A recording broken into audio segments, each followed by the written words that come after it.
loolu sax dinañ si ñëw parce que dañuy dem directement si mbirum terrorisme ak yooyu. waaw ak modification code pénal ak code de procédure pénale. bi nga xam te ne nii assemblée nationale aljuma benn génn daf ko adopté. mu jur coow ku nekk di ko interpréter si ay interprétation yu bëree bëri ndax yow jàpp nga ne avec le recul que c'était une réelle nécessité que suñu code pénal ak suñu code de procédure pénale ñu indi si ay coppite méggalu ko li ñuy dund jamono ji si wàllum terrorisme ak yooyu. waaw xam nga mbirub terrorisme comme ni nga ko waxee loolu ay loi spéciale lañu yu ñu boole ci code pénal parce que phénomène bu bees la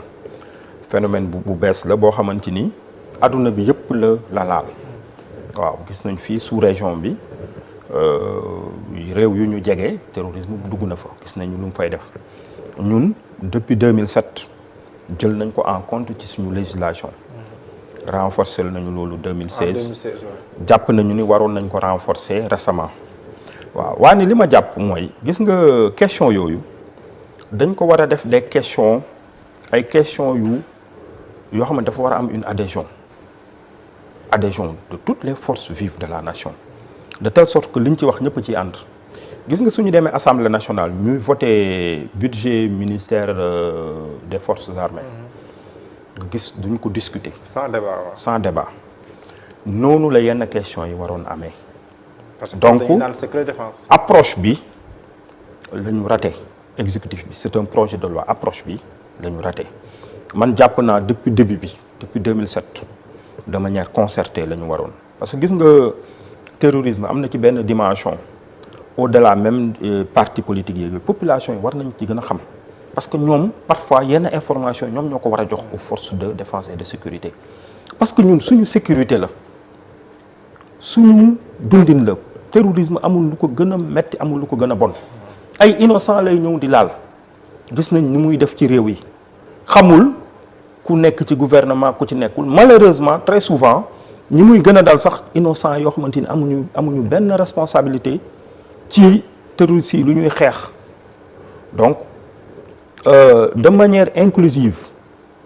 waroon nañu wax force vive de la nation yëpp toog ñu concerté wu ci ñu waxtaan ci de telle sorte que day am benn adhésion populaire approche boobu raté nañ ko parce que man mun comprendre ma ba tey la procédure d'urgence bu ñu utiliser pour cette loi xaw ma lan moo ko gisuma lu ko justifier.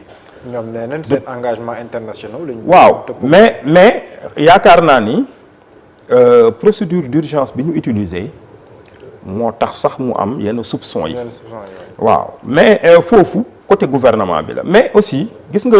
Mouhamed man gis nga loi bi débat bi ci nekk daf ma jaaxal te ça m'inquiète par rapport à notre pays le Sénégal li mu recelé ci ay intellectuels ci ay universitaires ci ay borom xam-xam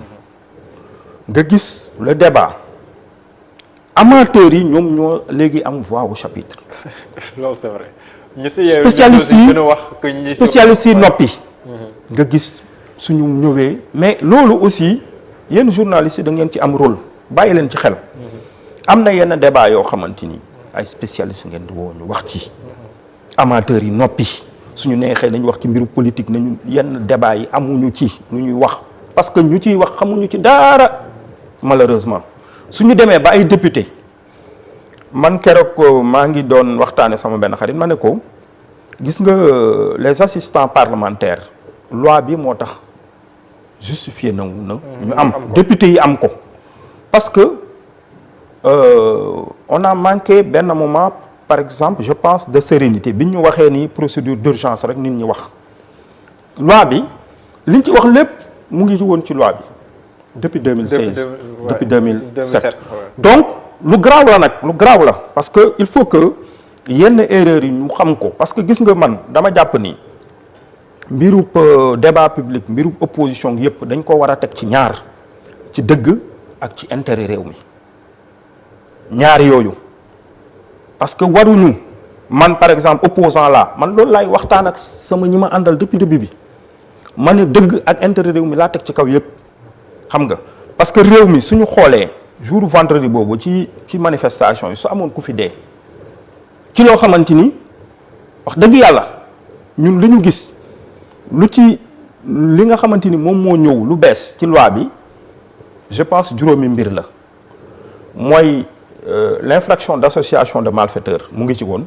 moom la ñu élargir à la préparation du terrorisme bi ñuy nit ñi nga xamante ni dañuy préparer terrorisme dès lors ñu wax association de malfaiteurs pour permettre aux forces de défense et de sécurité teel a jël en charge problème bi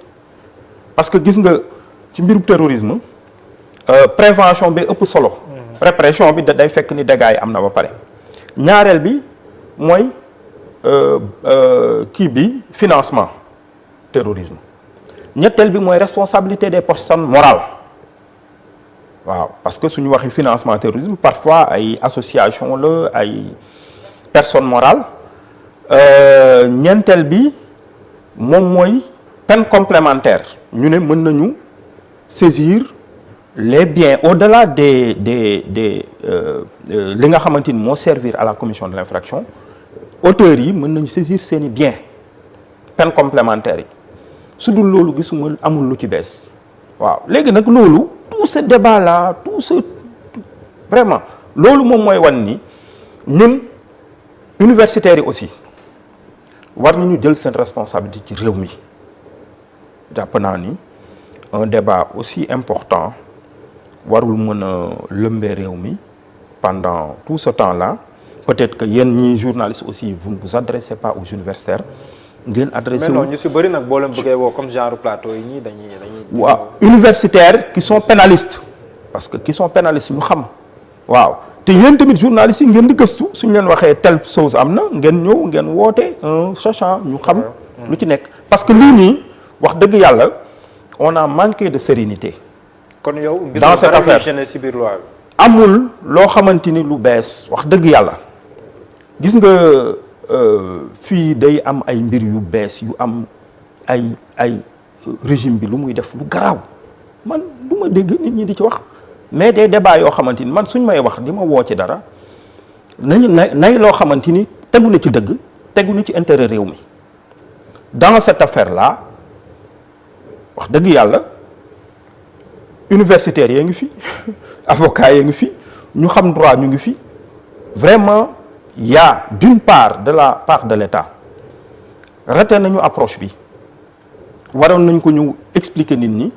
ñaareel bi mooy ñi wax mbir mi kii nit ñi jéemuñu sax gëstu ba xam ni que li ñuy wax lépp mu ngi woon ci loi bi avant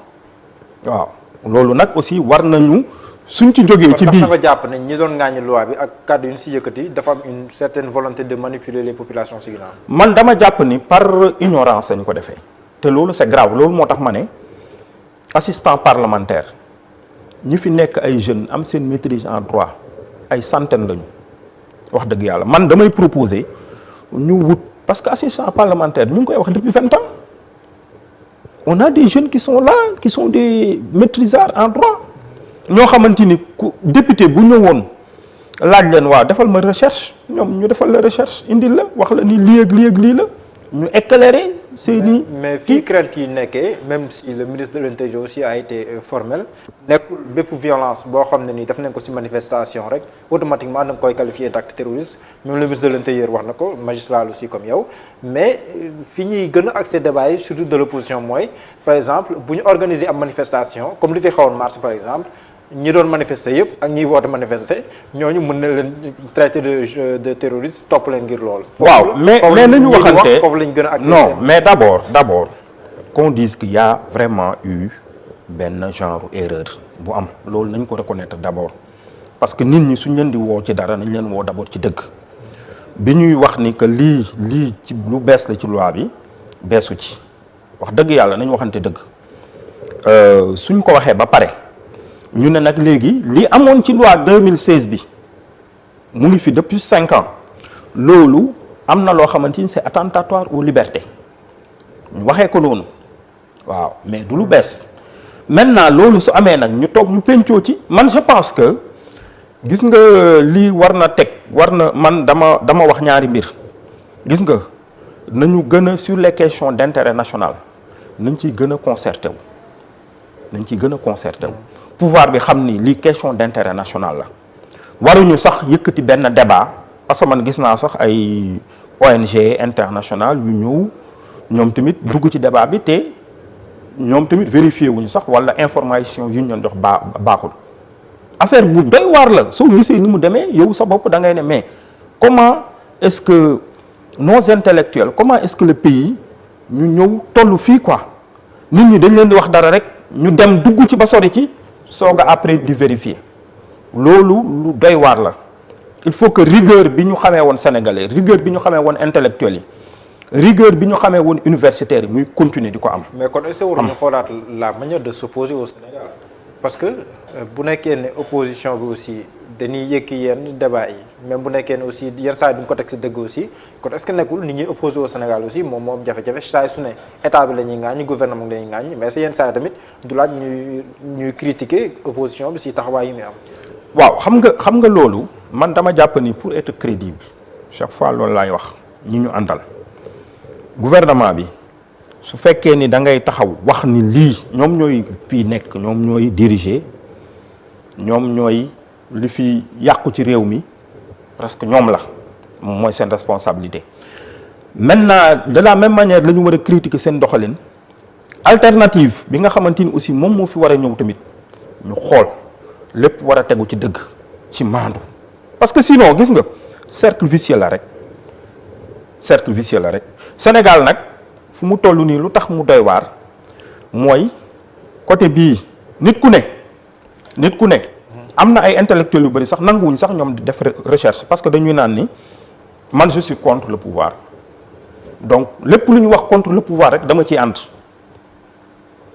ñii ne ñun pouvoir bi la ñu àndal lépp lu ñu wax ci pouvoir bi rek comme ni ko benn député waxoon man dama ciy ànd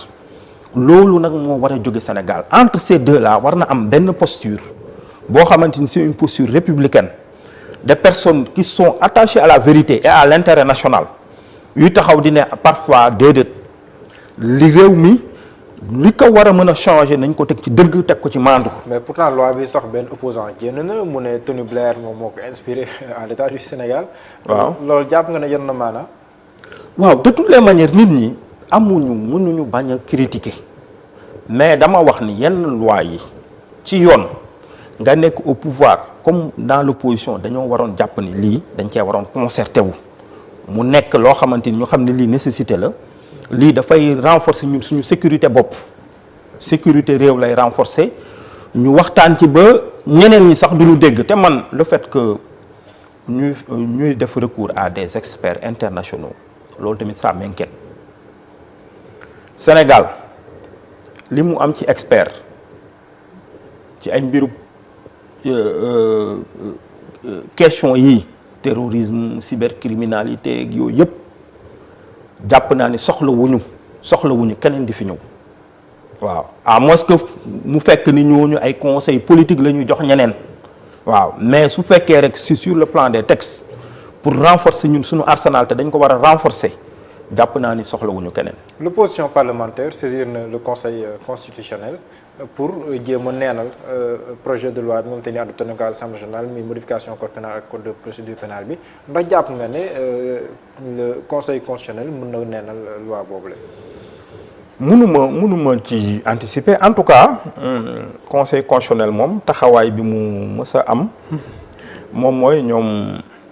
lecture un peu littérale la ñuy am ci seen compétence lépp loo xamante ni bokkul ci seen domaine de compétence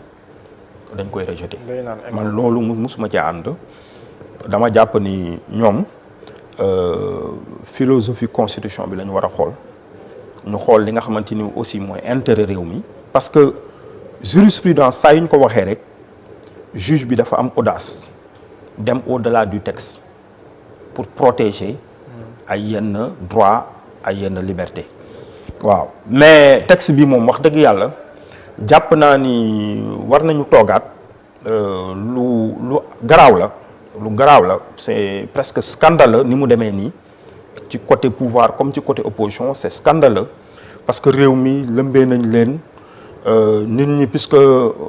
sénégalais yi ñun lu ñu yàq mooy le sénégalais dafa bëgg raccourci waaw intellectuel yu bëri dañuy wut ay raccourci ñoom bala ñoo xalaat dañuy naan telle personne wax na waaw lii de juge dem wax na ci donc voilà man soxlawuma nit ñi nañu dem xool yi spécialistes yi tamit wax amateurs yi suñu wax yenn question les amateurs nañu toog à côté journalistes yi bañ a di inviter les amateurs ñi nga xamante xamuñu ci dara ñu woo spécialistes yi yoo xamante ni aussi dañuy toogee njaaxanaay